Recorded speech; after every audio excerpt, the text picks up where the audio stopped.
নোহোৱাৰ পাছতো বা একেটা ঘৰতে দুৰ্নীতি কৰি পেলাই নাম অন্তৰ্ভুক্ত কৰে তেনেহলে সেইগৰাকী ব্যক্তি কেৱল 60 বছৰৰ ঊৰ্ধ্বৰ বুলি সাৰি যাব পাৰিব নেকি কেৱল জ্যেষ্ঠ বুলিয়ে তেওঁ আইনৰ আওতালে নাহিব নেকি এয়া এক ডাঙৰ প্ৰশ্ন কাৰণ আইনৰ আওতাৰ ভিতৰত যদি অপৰাধক লৈ পেলাই গুৰুত্ব দিয়া হয় বয়সক লৈ নহয় কিন্তু শিৱসাগৰ আৰক্ষীয়ে এটা তুলুঙা যুক্তি আগবঢ়াই বিশেষকৈ আমগুৰি আৰক্ষীয়ে সেইগৰাকী ব্যক্তিক এৰি দিয়া পৰিলক্ষিত হল কিন্তু ইয়াৰ পৰা স্পষ্ট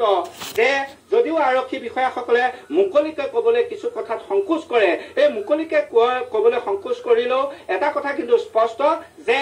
একমাত্ৰ অগপ দলৰ বিধায়ক প্ৰদীপ হাজৰিকাৰ আশীৰ্বাদ পুষ্টৰ বাবে আচলতে এওঁলোকক এৰি দিয়া হল আৰু এওঁলোকক আঠে বেঠে বহুৱাই প্ৰেৰণ কৰা হয় আৰু প্ৰদীপ হাজৰিকাৰ বিৰোধী দলৰ বাবে আচলতে আব্দুল মজিদ আৰু আব্দুল মতিন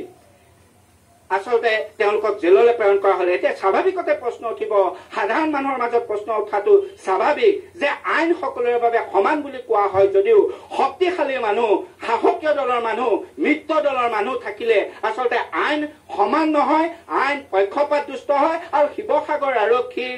যি পক্ষপাত দুষ্ট আচৰণ বা পক্ষপাতমূলক আচৰণ এই আচৰণে পুনৰবাৰ প্ৰমাণ কৰিলে যে সাহসীয় দলৰ বা মিত্ৰ দলৰ যদি তেওঁলোক লোক হয় তেনেহলে তেওঁলোকে যি ইচ্ছা যেনেকে ধৰণে হওক অনিয়ম কৰি থাকিব পাৰে এয়া জল পটপটকে ওলাই গল পুনৰ কওঁ শিৱসাগৰৰ আমগুৰি বা প্ৰতিটো সমষ্টিতে দৰিদ্ৰক আচলতে পাভচোচা দি একাংশ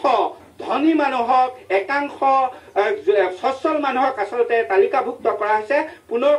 পুনৰ উদাহৰণ প্ৰাগ নিজৰ হাতত তালিকা আহি পৰিছে নাজিৰা পৌৰসভাৰ 7 নম্বৰ ৱাৰ্ডৰ যিগৰাকী আব্দুল ৰহিম এই আব্দুল ৰহিম নামৰ ৱাৰ্ড মেম্বাৰ গৰাকীয়ে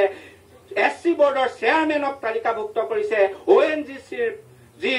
চাকৰিয়ালৰ পত্নীক তালিকাভুক্ত কৰিছে কিন্তু নাজিৰা প্ৰশাসন হওক বা নাজিৰা শিৱসাগৰ জিলা প্ৰশাসন হওক বৰ্তমানলৈকে কিন্তু শুই নিপালি দি আছে কিন্তু ইয়াৰ বিপৰীতে মই পুনৰ কওঁ যে আৰক্ষী বুলিলেই আচলতে সকলো বিষয়া সকলো আৰক্ষীৰ লোকে দোষী